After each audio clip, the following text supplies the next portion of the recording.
संस्कार के 6 स्तंभों में एक स्तंभ प्रेम का भी है। जहाँ प्रेम होता है वहाँ परिवार दिखाई देता है। प्रेम आकर्षणकारी मंत्र है जिससे व्यक्ति अपने आप खींचा चला आता है। प्रेम से दूरियां नष्ट हो जाती है, लाने का भाव समाप्त हो जाता है। व्यक्ति के जीवन में यदि प्रेम है तो उसके चेहरे पर खुशियां दिखाई देती है। परिवार को, संस्कारित परिवार को प्रेम की अत्यंत आवश्यकता होती है, जिसके कारण उसके जीवन में उसका परिवार बना रहता है। वर्तमान युग में इंसान में प्रेम कम होता हुआ दिखाई दे रहा है, क्योंकि इस मोबाइल की संस्कृति ने व्यक्ति को अपने जीवन में दूर कर दिया। जहां आज जो है व्यक्ति एक दूसरे के घर पर जाने के लिए तैयार नहीं है,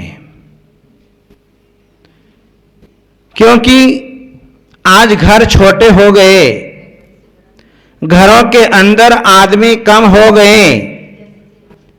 यदि कोई व्यक्ति भूल चूक से यदि किसी के दूसरे घर पर चला जाए तो आपत्ति खड़ी हो जाए, और सबसे पहले आपत्ति ये खड़ी होगी कि भोजन कौन कराएगा। सबसे पहली समस्या ये खड़ी हो जाती है कि भोजन कौन कराएगा। इसलिए व्यक्ति एक दूसरे के घर पर जाने के लिए तैयार नहीं है और रहने के लिए तैयार नहीं है। यदि भूल चूक से चला गया तो फिर वहां तो मुंह ताकना पड़ेगा कि मुझे अभी भोजन की पूछेगा, मुझे अभी भोजन पानी की पूछेगा, चाय की पूछेगा, लेकिन वहां पर कोई पूछताछ नहीं होती है। इसलिए जहां रात्रि में शयन करने की भी व्यवस्था नहीं है, क्योंकि छोटे छोटे रूम हो चुके हैं, तो ऐसी परिस्थिति में वहां पर जो है उसका प्रेम भाव नहीं बन सकता है। इसलिए मोबाइल के माध्यम से ही व्यक्ति दूर से ही अपनी सारी व्यवस्था कर लेता है। प्राचीन काल में हमारे पूर्वज लोग अतिथि का इंतजार करते थे कि घर में अतिथि कब आएगा और कब जो है हम उसकी सेवा करके अपने जीवन में अच्छा व्यवहार उपस्थित करेंगे। और आज वर्तमान का समय ऐसा हो गया है कि आज जो है ये कब जाए और हम कब भोजन करें, ये स्थिति वर्तमान की बन चुकी है, जिसके कारण आज वर्तमान में इंसान में प्रेम का अभाव दिखाई दे रहा है। प्रेम में है स्वाद, प्रेम है तो रूखी रोटी में भी स्वाद आता है, और प्रेम नहीं है और यदि 56 प्रकार के व्यंजन भी बनाए तो उस पकवान से जो है कोई मतलब नहीं है। भोजन में प्रेम होता है, वात्सल्य होता है, स्नेह होता है। जिस प्रकार से एक मां अपने बेटे को भोजन कराती है तो उसमें कितना प्रेम उड़ेलती है, कितने वात्सल्य भाव से, कितने स्नेह भाव से अपने बच्चों को मना करके उसको खिलाती है। और वह बेटा भी जो है मां की भावना को पढ़ता है कि मां की भावना कैसी है। यदि मां की भावना प्रेम की भावना है तो मां के हाथ का भोजन कर लेगा, दूध पी लेगा, सब काम कर लेगा। और यदि मां की आंखों में प्रेम नहीं है, स्नेह नहीं है, तो बेटा भी भोजन करने के लिए तैयार नहीं होगा। तो फिर घर पर आया हुआ अतिथि यदि उसको अपने जीवन में यदि प्रेम में भोजन में प्रेम नहीं मिला तो भोजन कोई कार्यकारी नहीं होता है।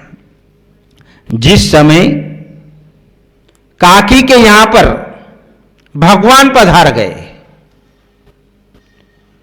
काकी के यहां पर भगवान पधार गए तो काकी के हर्ष का पारावार नहीं रहा। काकी ने अपनी सारे सुध बुध खो दी। यदि अपने घर के अंदर यदि देव शास्त्र गुरु के चरण पड़ जाए तो व्यक्ति की हालत देखते नहीं बनती।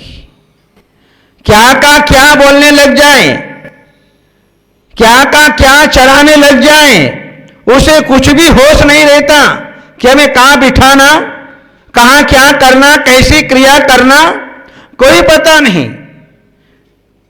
जहां भगवान घर में आ गए, दरवाजा खटखटाया, कौन? मैं तेरा भगवान। भगवान? ठीक है। दरवाजा खोला तो सामने भगवान खड़े। काकी सुध बुध खो बैठी और जो है उसको इतना भी होश नहीं रहा कि मुझे क्या करना चाहिए। तो भगवान ने कहा कि मुझे भूख लगी है, मुझे भोजन करना है, जल्दी देओ। लेकिन उस समय जाकर के देखा हंडी में केवल मात्र चावल का एक दाना, वो चावल का एक दाना अब भगवान को कैसे परोसूं। तो जल्दी जल्दी में क्या किया कि इधर जो है बाहर अपने खेत में गई और जो है केले का डंठल तोड़ करके लेकर के आ गई, और जो है केले का डंठल तोड़ करके लाई और जो है केले छिल करके दिए। तो क्या किया, केला तो जो है एक तरफ रख दिया और केले के छिलके जो है भगवान को खिलाती रही। अब इधर जो है बहुत समय हो गया, भगवान आराम से जो है छिलके खा रहे थे। इतने में काका घर पर आ गए। काका ने देखा कि आज तो मेरा भाग्य खुल गया, आज मेरे घर में भगवान आ गए। भगवान तो वैसे आते नहीं है, लेकिन आज तो मेरे घर के अंदर साक्षात भगवान आ गए। जिस समय दुर्योधन ने कहा कि भगवान 56 भोग मैंने बनवाए हैं, मोहन भोग तैयार हैं, आप मोहन भोग खाकर के जाइए। तो भगवान ने कहा कि दुर्योधन, मेरा कोई गरीब श्रावक मेरा इंतजार कर रहा है, मैं वहां पर जाकर के भोजन करूंगा, मैं तेरे घर पर भोजन नहीं करूंगा। चल दिए। काका ने देखा ये क्या हो रहा है, भगवान के साथ में ऐसा व्यवहार, काकी को अक्ल नहीं। और जो है काका ने जो है काकी को कहा, अरे तुम ये क्या कर रहे हो, घर के अंदर भगवान आए हुए हैं, भगवान नीचे धरती पर बैठे हैं, उनके लिए कम से कम पाटा तो लगाओ, आसन तो लगाओ। उसको होश आया, अरे मैंने क्या किया। फिर दोबारा कहा, तुम ये क्या कर रही हो, भगवान को क्या खिला रही हो। अरे भगवान को मैं केले खिला रही हूं। बोले केले कहां हैं। भगवान के हाथ में छिलके दिखाई दे रहे हैं। ओ उसको होश आया, ओ ये मैंने क्या कर लिया। तब फिर जो है काका ने कहा कि जाओ अच्छा अच्छा भोजन तैयार करके लाओ। काकी भोजन बना करके लाई और भोजन जैसे ही ला करके रखा, भगवान भोजन करने लगे, लेकिन उस भोजन में कोई स्वाद नहीं आया।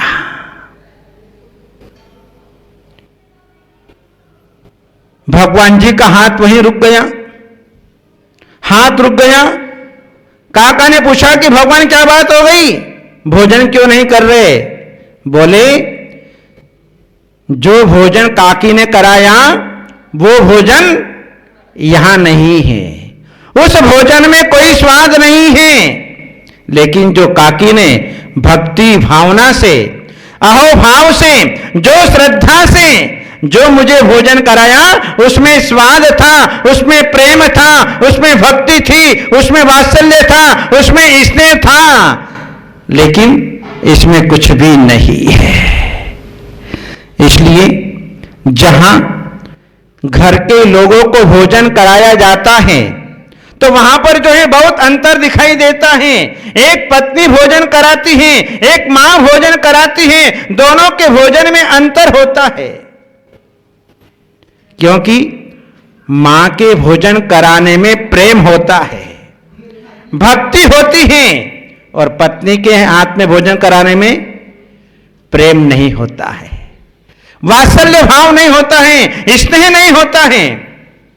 एक बार जो है पट्ट रानियों ने कृष्ण से प्रश्न कर लिया कि हम रात दिन आपकी सेवा करते हैं और जो है तुम फिर भी दिन भर माता यशोदा को याद करते हो। कि मैं माता यशोदा को क्यों याद करता? क्योंकि माता यशोदा में वो प्रेम है। माता यशोदा वो दूध का ग्लास लेकर के रात भर मेरे पलंग के पास में खड़ी रहती कि मेरा कन्हैया उठेगा और जो है मैं उसको दूध पिला करके बाद में सोऊंगी। इसलिए जो है ये मैं माता यशोदा को जो है इसलिए बार बार याद करता हूं, क्योंकि जिस मां के भीतर प्रेम होता है, वात्सल्य होता है, स्नेह होता है, जिसके कारण जो है मैं बार बार माता यशोदा को याद करता हूं। स्वर्ग किसको मिलता है? जो सत्संग में प्रेम करता है, धर्मात्माओं के साथ में वात्सल्य करता है, पुण्यात्माओं में स्नेह करता है, धर्म के नाम पर हिंसा न करता हो, जो किसी की संपत्ति को हड़पना न चाहता हो, उसी को अपने जीवन के अंदर स्वर्ग मिलता है, बाकी किसी को स्वर्ग नहीं मिलता है। प्रेम बहुत बड़ी चीज है। जहां प्राणी प्राणी मात्र में प्रेम होता है, उस व्यक्ति को अपने जीवन के अंदर स्वर्ग मिलता है। एक व्यक्ति भूल चूक से स्वर्ग में चला गया। इंसान अपने जीवन में काम कैसा भी करे, लेकिन सपना स्वर्ग का ही देखता है, लेकिन जीते जी आज तक किसी को स्वर्ग नहीं मिला।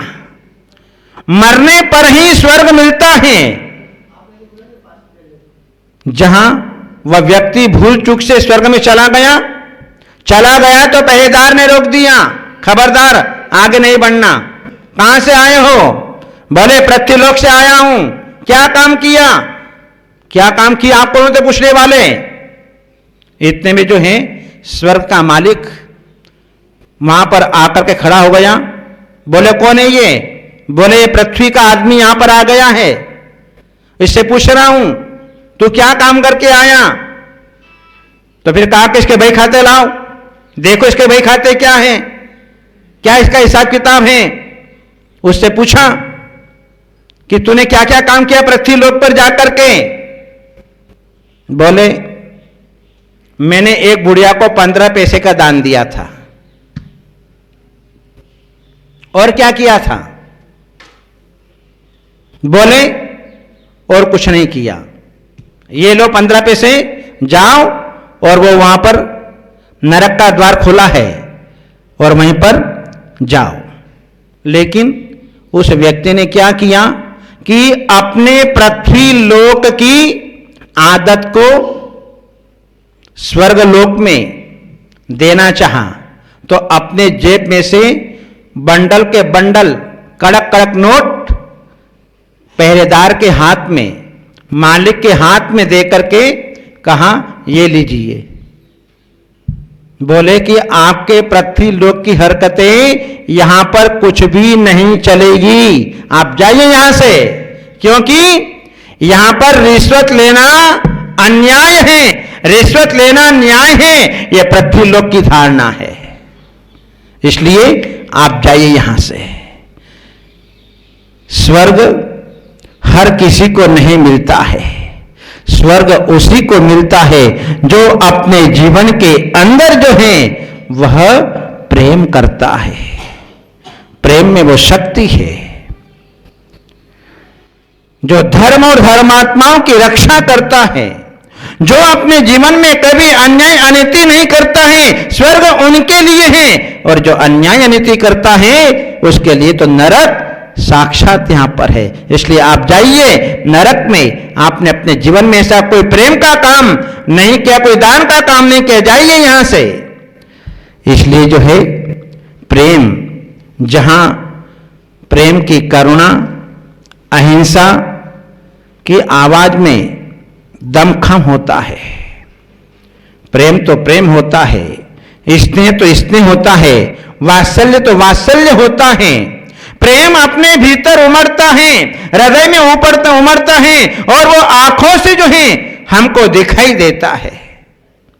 एक सम्राट और एक मंत्री जंगल में शेर करने के लिए गए और जंगल के अंदर प्राय करके हिरण ज्यादा दिखाई देते हैं और राजा महाराजा लोग शौकिया होते हैं हिरण को शिकार करने का। जैसे ही राजा की दृष्टि हिरण पर पड़ी तो जो है हिरण भागने लगे, राजा भी उसका पीछा करने लगा। इधर जो है मंत्री ने विचार किया, क्योंकि मंत्री के भीतर प्रेम था, मंत्री के भीतर स्नेह था कि बे अपराध प्राणियों को मारना धर्म नहीं है, निरपराध प्राणियों को मारना यह धर्म नहीं है। मंत्री ने विचार किया कि कैसे राजा को बदलूं, तो उसने जो है अपनी प्रेम से एक ऐसी आवाज लगाई, ठहरो हिरण, रुक जाओ।